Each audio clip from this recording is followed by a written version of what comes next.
বলছি ভাই ব্যাগে কি, তারপর উনি একজন বলছে যে ব্যাগে কিছু নাই, আরেকজন বলছে ব্যাগে টাকা আছে। খুলে দেখে তারা বললো যে 89 লক্ষ টাকা। তো এটা একটা বিশাল একটা অ্যামাউন্ট।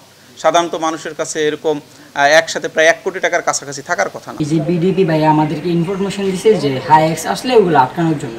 তারপর আমরা ওই পাশে যাওয়ার ও আর আমি ওই পাশে গেছিলাম, রাস্তার ওই পারে উপরে যাওয়ার পর 3টা গাড়ি চেক আপ করছে, কোনো কিছু পাই নাই। তারপর এই গাড়িটা আসছে, আসার পর ওনাদের 2টা ফোন গাইতে ছিল, 2টা আইফোন ছিল দেখে আমাদের সন্দেহ হয়েছে।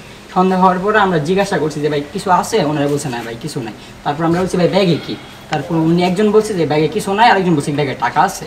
তারপর আমরা বলছি যে ব্যাগটা খুলেন, ব্যাগ খোলার পরে টাকা পাইছি, টাকা পাওয়ার পরেই যে ব্যাগে আমরা জানাইছি। একটা গাড়ি আসে, যে গাড়িটা তাদের কাছে সাসপেক্টেড মনে হলো, যে সেখানে 2টা আইফোন দেখতে পায়। পরে স্টুডেন্টরা গিয়ে ওখানে জিজ্ঞাসা করে যে আপনারা কারা, আপনাদের পরিচয় কী এবং গাড়িতে আর কী আছে। তখন আমাদের ভিডিপি সদস্য ছিল, তাদের জিজ্ঞাসাবাদে এক পর্যায়ে একজনে বলে যে এটার মধ্যে টাকা আছে তাদের ব্যাগে। তো টাকা থাকার পর তাদের সন্দেহ হলো কত টাকা কি, খুলে দেখালো, খুলে দেখা তারা বললো যে 89 লক্ষ টাকা। তো এটা একটা বিশাল একটা অ্যামাউন্ট।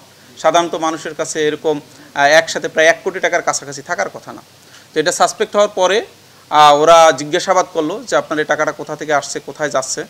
তো আমাদের বিডিপি যে দলনেতা আছেন তিনি জিজ্ঞাসা করলেন। তো তখন ঢাকা থেকে একজন লোককে ওরা ফোনে ধরাই দিল।